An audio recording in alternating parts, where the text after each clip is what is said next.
Do you know what happened to Abeng whenever he does a photostating job? What does he do after he photostat a piece of document? Anybody know? Nobody know. You're also serious. Hey, you want to run business, you must have fun, all right?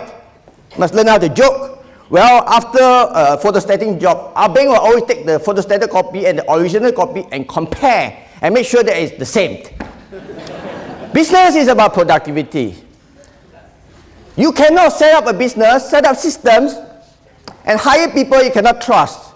You cannot hire people, set up systems, and then have to check on their work again, just like what Abeng does. Imagine Abeng trying to check on the work of Canon photocopier. You know how unproductive it is? You have to trust Canon photocopier, all right? Ladies and gentlemen, I'm Dr. Loh, and I'm so privileged and happy to be here today. And I understand that I have to talk a little bit about productivity, but I thought it would be quite appropriate for me to share with you about my journey into business, how I went through fire and brimstone to get to where we are today. So allow me for the first couple of slides to share with you what we went through. Let me try this slides. Well, I'm a medical doctor by training, and I completed 4 years of my government bond. Was bonded for 5 years. On the 5th year, I decided to ask the Ministry of Health to let me go free, and I realized I had to pay 1 year of my bond, and I have to cough out $30,000. I'm from a poor family, I didn't have money, so I took the overdraft of $30,000 from the Singapore Medical Association Visa card. That time we don't earn a lot, but we were able to get an SMA Gold card because of our doctor status, you know. Got their status, can travel, you know. So I paid out $30,000. I went out and started and helped a senior doctor set up a clinic. It turned the clinic around for 6 months. And after 6 months, I realized I'm not getting the profit sharing that I deserve. I decided to quit the job again. And I found a shop in Ghim Moh, a bird shop, asking for $89,000. And I went to negotiate. And in the end, I wrote a post-dated check of about $8,900. Can you bank in 2 weeks later? Because I didn't have money in my bank. And I went home and started to dream and worry about getting money. And finally, the long and short is I managed to persuade, thanks to DBS and OCBC Bank. Hey, advertising for you. Any DBS guy here? I managed to convince them, okay, to give me a total of $140,000 to set up my clinic. And within 1 month, the clinic boomed because I've learned my lesson in the previous clinic for 6 months where I work for my employer. So guys, if you are working for your employer, don't be disappointed, all right? Learn all you can, because the lessons you learn during your employment may come in very useful for the next business you want to start, all right? So I started that clinic, and I realized that I was bounded within the 4 walls. It's terribly boring. I couldn't go out and play my game, swim, and so on. I always had to be in the clinic. It's like a char kway teow man, no? Die must go to my clinic. If not, if I fall sick, I have to pay local and continue to cover all the overhead. It's very expensive. I was bored to death and had a lot of ideas, so I actually started some of these ideas. I started a doctor answering service because I got my first alphanumeric pager. I started a Q book and showed it to a publisher. And I also started 15 more clinics, and I found it was boring, not scalable, always had to find property and look for doctors and so on.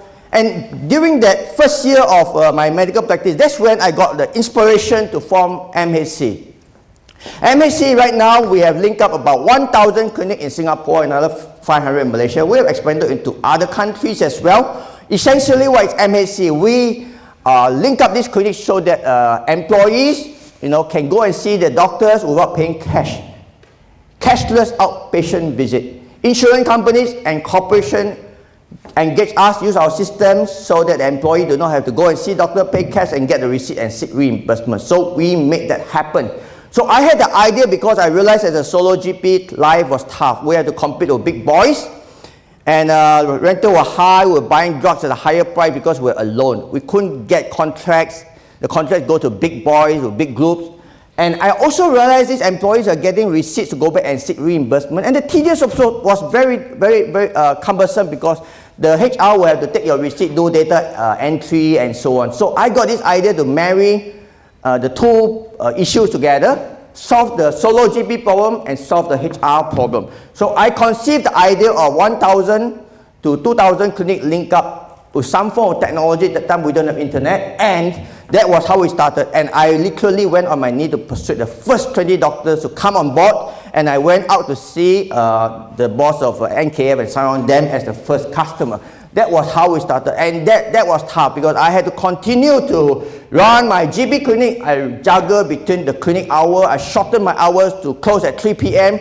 And after 3 p.m., we rushed to see some customer, and we could only meet people, directors and shareholders after 10 p.m. At that time, I was terribly fearful. You know what is the most fearful things in life for me at the time? Public speaking, standing down here. And look at me now. I'm enjoying it, all right? That's what business made to me, all right? Thank you. Well, I was so fearful of public speaking, I got about 10 doctors. One drive BM, I thought, wow, the guy looked charismatic, you know, Usaya. Get him on board as director. I got them as leaders, and I tried to hire charismatic people who can speak well. And because of that, I got myself into lots of trouble because they don't have the passion for the business. They don't know what I want to deliver. And that gave me a lot of problems. And I was ahead of my time. That time, 1993, no internet. All we had was pager. How many of you are old enough like me? You know what's pager, right? Numeric pager, beep, beep, beep, check who call and all that. We tried to link them out with paging, fax pack technology, and wide area network. I taught myself technology so that we can do all these manual billings. It's not easy. I was never from a computer school. Okay, my doctorate is medicine, not PhD in IT. So I taught myself all this so that I can do manual billing. So you don't have to go to computer school, all right? You just have to start a business and you learn IT. And you make good business from it, all right? We expanded to about 50 clinics in no time and got ourselves into a bigger mess because we don't have a system. Manual entry, I was the only staff. In the end, we got ourselves a big mess. We owe doctors, 50 doctors, so much money. That time, a few $100,000 is a lot of money. And we don't know how much people owe us. And we almost went bankrupt. So I got my 50 doctors and told them, you either bankrupt the company or convert your debts to equity. So I use the word equity now, you know. So because of that, I had 50 shareholders. I didn't know I ended up running almost a public listed company. I knew that it's so tough now because every decision I make, I have to call AGM 14 days notice. It's terrible. You basically cannot move. And you know what it's like to have doctors as shareholders. Doctors are all brilliant people. They all have a mind of their own. They all want to be solo players. It's very difficult to get them together. And I faced that for many years, all right? And somehow in 1996, I managed to convince a government-linked company to form a joint venture with me. We went in a partnership. They needed to raise $3 million of capital. I had to mortgage my clinics, which incidentally during the property boom went up in price. I mortgaged that and funded the $3 million together with the GLC. And that was how MHC literally grew. And we grew to 150 clinics and it got worse. If you don't have a system in place, please don't grow. You're not ready. If you're not ready for adulthood, please don't get married. I got married. I got into trouble. We now owe the government-linked company $2 million. I don't know how to pay. And worse, because of that, plus I didn't like to run the business. I got a young, charismatic doctor who can speak well to take over as leaders. And I go back to my clinic, a place where I was contented and more comfortable. You know, at least I got my rice bowl. But then in 1999, I got itchy again. The dot-com boom came about. I was told you got lots of ideas, put them together in the PowerPoint. It's very easy at the time to raise money, you know. You just need a few PowerPoint, and that's what I did. I got a few PowerPoint, a few ideas together. I went to EDB and to another venture capitalist, and I raised $2.4 million. And with that, the company with a few PowerPoints suddenly was valued at $7 million. That's how easy it was, all right? Paper money, easy come, easy go.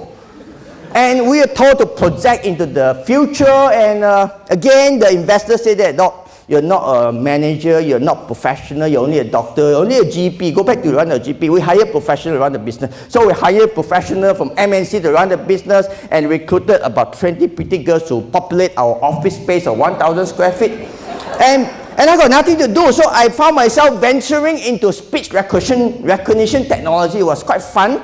And I was foolish enough to accept an invitation during that time to go to US, talk about speech applications to a bunch of audience bigger than this hall, right? international players, United Airlines were there, and I remember the night before I was having nightmare. I worry, what if I open my mouth, everybody walk out and laugh at me? I was so worried. I remember I faced the mirror and rehearsed the speech on, and I told myself, I comfort myself, don't worry, no Singaporeans here. You make a fool so nobody laugh. You'll not appear in Straits Time, will not be on Channel News Asia, don't worry. And the next day I was on the stage, the fourth speaker and the third three speaker drove everyone to sleep. All right, I literally mean that. Maybe about 30 people walk out after the first one and another 30 more walk out and so on. And finally, when my turn was about to be announced, I said, God, what if I open my mouth, everybody walk out? You know how scary it was? But because I rehearsed, I imagined. So when I opened my mouth, the first sentence only, the audience laughed and clapped. I said, wow, I love it. I was standing behind the lectern, I started to move around, I became natural. I realized I enjoyed public speaking. And at the end of the speech, the whole hall stood up and gave me a standing ovation. Ladies and gentlemen, 30 people came forward and asked me for my name card. That was business to you, all right? If you are fearful of public speaking, look at Dr. Low now. Am I afraid of public speaking? No. Go into business, overcome your fear, all right? Well, in the .com time, we're told to burn cash. Literally, 2.4 million, burn as much as you can, as fast as you can, go for second round funding. But we couldn't burn enough. 6 months, we burned $1.5 million, and it's not fast enough, and before we could burn fast enough, the .com crashed. It was terrible. It was really terrible. You know, you're burning away money, and I was facing betrayal and lawsuit, potential lawsuit because of conflict of interest, breach of contracts, and so on. I find myself in legal tussle. It was painful. And very soon the CEO and together a management team of 20 employees resign in front of you. You know what it's like to be rejected. Try having 20 employees coming to you one after another, a resignation letter. You want to cry, all right? I signed check until very painful. I know what is signing off salary in lieu. It's terrible. I know what it's like to talk to top lawyers and then got let round and round and round and round. It's terrible. You know, I need lawyers here. I'm sorry, I have to tell you a lawyer's joke, all right? When I was in India, I saw two farmers fighting over a cow. One pulled the head, one pulled the tail. I want the cow. They couldn't solve the problem. They got a lawyer to help them. But they can't find the lawyer. You know where's the lawyer? Under the cow, milking the cow. So I realized during the .com days that I could be milked by, you know, so-called legal advisor. I'm sorry, no offense, it's meant to be a joke, all right? Lawyers out there, all right? And interestingly, when things go wrong, everything went wrong. The landlord got into trouble too, and we're told we're to get out of the office within 3 days. Typo error here, 3 days should be just 3 days, all right? You know what it's like to get out of the office of 1,000 square feet, 3 staff left on the verge of leaving also, with a fill of tables and chairs on computer. You know what it's like to vacate that? I asked myself, where am I going to store all this? I bite the bullet. I told my staff, just call a garage sale. They said, how? Who is going to buy? I said, just do it, all right? Trust me. You never trust me for now. Saturday, I went early in the morning. I didn't realize, ladies and gentlemen, that misfortune, difficult situation forced me to be the greatest salesman ever. Within few hours, I sold $20,000 worth of goodies. Table, chair, you buy this, I give you that. You buy the table, I give you the computer. All cleared. I cleared everything, and by 11:30, I carried 80 trash bags down 4 stories because the landlord switched off the lift. You know how cruel they were to us? It's terrible. It was painful, but we managed to get out on time. And of course, the easy thing that time was to just bankrupt the company. That's what they told me. Just bankrupt, walk away from trouble. But I told myself, look, my investors trusted me. I still have $500,000. Integrity is everything. You must not betray that. You must not give that out. You can go bankrupt, but you must honor the integrity. So I said, with the $500,000, we'll continue. We'll do our best. In the meantime, while I was meddling with the .com company, MAC was in big trouble. We're on the brink of bankruptcy with about $2 million of debts to our corporate shareholders. 150 doctors were screaming at us because they had not been paid for 8 months. You know what it's like, right? I was so ashamed to be called the founder of MAC.